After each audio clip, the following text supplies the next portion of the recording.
Sí, en realidad es una pregunta y una acotación, o un aporte más que nada. No, Pavel, la pregunta es con respecto a los perros. ¿No han hecho estudios genéticos? La excavación se llevó a cabo el año pasado. No digo en la excavación, sino más que nada para que se lo pregunte al antropólogo. Ahorita está en el proceso de investigación en laboratorio a cargo del compañero Pablo.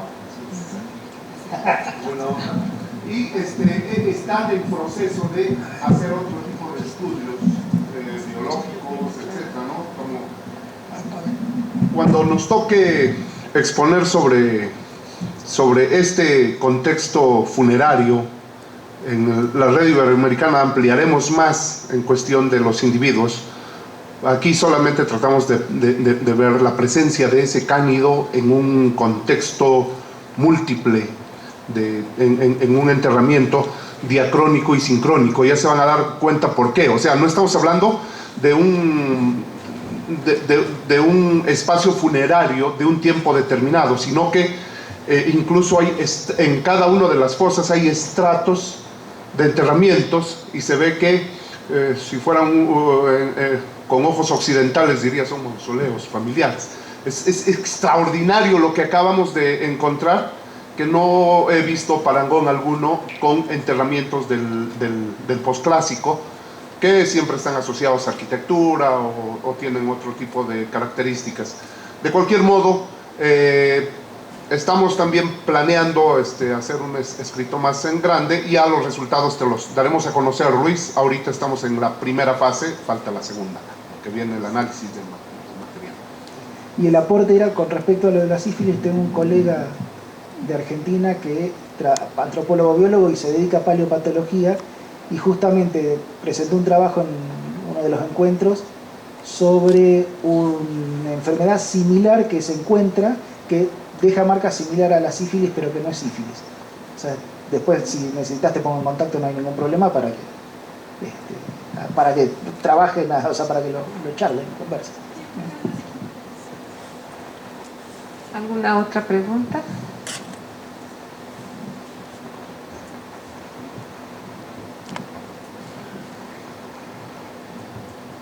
Gracias, buenas tardes. Los felicito a todos porque tocar el tema del último rito de paso de un ser humano es particularmente fundamental para entender este poquito de tiempo que tenemos de estar aquí en el mundo.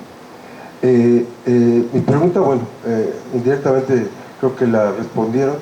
A mí sí me interesa saber mucho el estudio del género de los perritos depositados en las tumbas, para definir si era una perrita o es un perrito, porque esto marca dos conceptos iconográficos diferentes, ¿no? Pero bueno, en su momento se sabrá exactamente el género. El otro es precisamente, yo como médico, en efecto, siempre he planteado que las enfermedades no tienen fronteras ni características, ¿no? Luego entonces pensar que el problema de la sífilis vino de Europa y llegó a México, bueno, con esto demuestra, y precisamente a los 500 años del encuentro de las dos culturas, demuestra que en efecto aquí hubo un manejo, por lo menos para este contexto funerario, un manejo muy particular respecto a lo que se llama la historia natural de una enfermedad. Es decir, que si la sífilis no se controla, genera una epidemia. Y si esa epidemia genera todo un problema social, prácticamente esto en Europa sí se estudió, en donde poblaciones muy extensas prácticamente fallecieron, por lo menos para el siglo XIV y el principio del XV, de enfermedades relacionadas con el ámbito de la sexualidad. Entonces aquí sí es muy interesante, porque si se demuestra que si es un treponema carateum o pallidum el que provocó esta sífilis, entonces podemos por lo menos aproximarnos a la idea de que sí hubo un control sobre el riesgo de epidemia. ¿Por qué? Porque estos individuos sufrieron todo el proceso natural de la enfermedad hasta su muerte, y en su muerte fueron ritualizados, o sea, no fueron depositados nada más así como en el contexto de pandemia o de epidemia, donde bueno, tienen la necesidad de depositar los cuerpos, enterrarlos o en muchas ocasiones incluso incinerarlos en forma colectiva.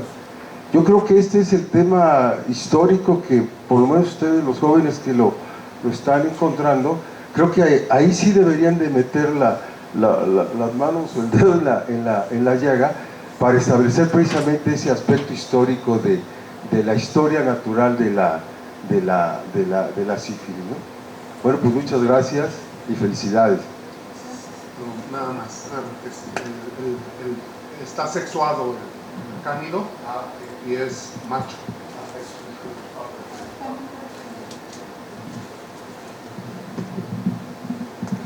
Bueno, en cuanto a los cánidos de este predio, no, bueno, como no era el tema, en este tema estaba hablando de las cistas y semicistas, pero el análisis aquí lo hizo la maestra Alicia Blanco, también de salvamento, y tampoco asignó sexo, pero sí dijo que eran canis familiares, que todos eran de etapas, eran bebés, por así decirlo. Ajá. Ahorita también un poquito hablando de la entrepanematosis, nosotros en el canal, el caso que les puse de la vasija, la enfermedad que no mencioné justamente era eso, justamente, y parece, nuestra hipótesis es que se encapsularon a esta persona en la vasija precisamente para esta cuestión de que no se difunda más la enfermedad, ¿no? Una pregunta más. Bueno, unas cosas, unas anotaciones. En cuanto a la enfermedad, pues creo que no se trata de pelearse quién la tuvo primero, sino me parece, aunque no soy profesional de esto, pero me parece que el caso sería semejante a las distintas cepas que hay de distintas enfermedades, como las de gripe, pues la H1N1, la de la influenza y demás, pues la había acá, la había allá, y en un momento dado pues se cruzaron. No que haya venido exclusivamente de un solo lugar, puede ser una solución. A mí me interesa esto de las lajas, no sé, yo en las fotos pues las veo muy claritas, como blanquecinas, ¿no? Y se habló, por ejemplo, del Cerro Tenayo.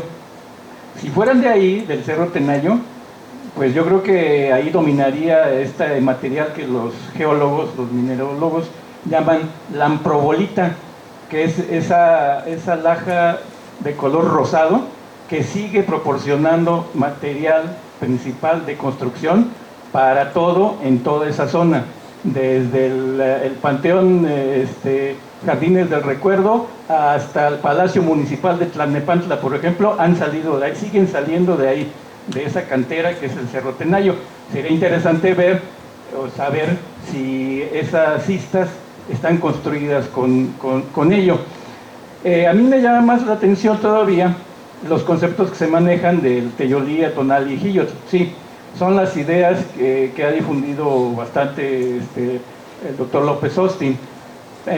Sin embargo, cuando se hace la asociación, sí, también de orgánica, digamos, a la función, no al órgano del corazón, o sea, el latido, el bombeo de esta sangre, la cabeza y el hígado, sí, es cierto, pero me inquieta un poco la asociación que se hace con estos conceptos de espíritu, sombra y aire de noche.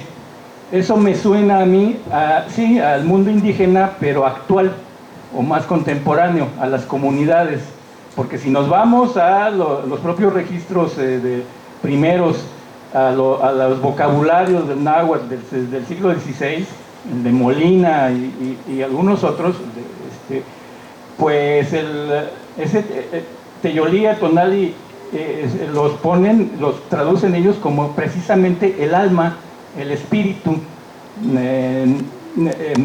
y el Jiyotl, pues es más que una cuestión del aire de noche para las leyendas o las consejas de las comunidades indígenas actuales, pues entonces es siempre lingüísticamente el aliento.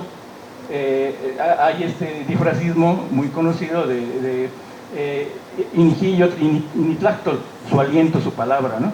Para definir la expresión de una persona cualquiera, ¿no? Injiyotl es el aliento vital.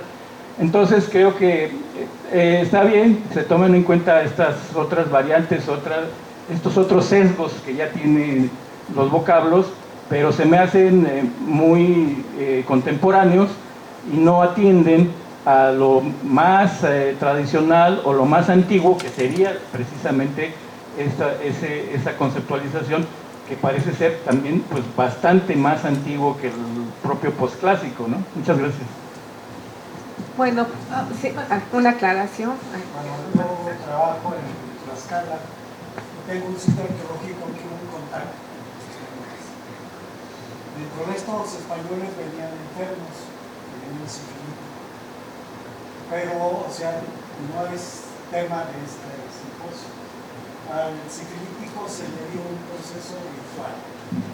Si ustedes recuerdan la creación del quinto sol al último oso, se usa este español sifilítico para ese rito. Se le sacrifica, se le desmiembra y es cocido. Y posteriormente se hace la ofrenda de la creación del quinto sol. Pero sí es muy importante la presencia de las sífilis, ¿no? Son cepas diferentes que en un momento determinado se juntan, pues va a crear un elemento muy fuerte, ¿no? Que va a poder crear muchas muertes alrededor de esto. Pero con los españoles venía el sefilítico, ¿no? El sefilítico que les hablo ya venía con una fractura cabalgada, o sea, venía cojeando, ya sus elementos óseos estaban en proceso de deterioro. Se conserva porque es cocido.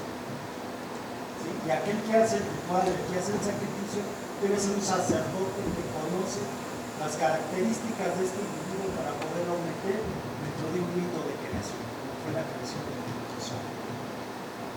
O sea, no es parte del sistema funerario que hay, ¿no? Sino es parte de un ritual que se hizo con los mexicanos. Por eso es que no metimos estas conferencias en este simposio. Pero sí está muy claro, ¿no? Los restos óseos que todavía están en una hora como están en perfecto estado, se puede determinar las cepas y la característica del individuo que fue desmembrado. Lo desmiembra para la creación de puntos. Y está todo su resto, exceptuando vértebras y costumbres, todo lo demás está. Eso es. Yo les quería comentar, en Colima no es el primer caso que tenemos de treponematosis, ahí tenemos en varias colecciones treponematosis y en una de ellas se llevaron una doctora, no recuerdo el nombre, de la UNAM para análisis de sífilis, porque efectivamente hay varias cepas, está la sífilis, el Yauce, la pinta y demás, y ahí mismo uno de los resultados que nos daban es que no era sífilis como tal, podía ser otro tipo de, entonces esa es una parte que hay que ahondar. Para eso. Bueno, pues sin duda los temas aquí son muy interesantes, el tiempo es el que no es suficiente. Damos por concluida esta mesa número 2, a partir de las 4 de la tarde iniciará la mesa 3 que corresponde a México Funerario Virreinal. Muchísimas gracias a todos por su asistencia. Por favor.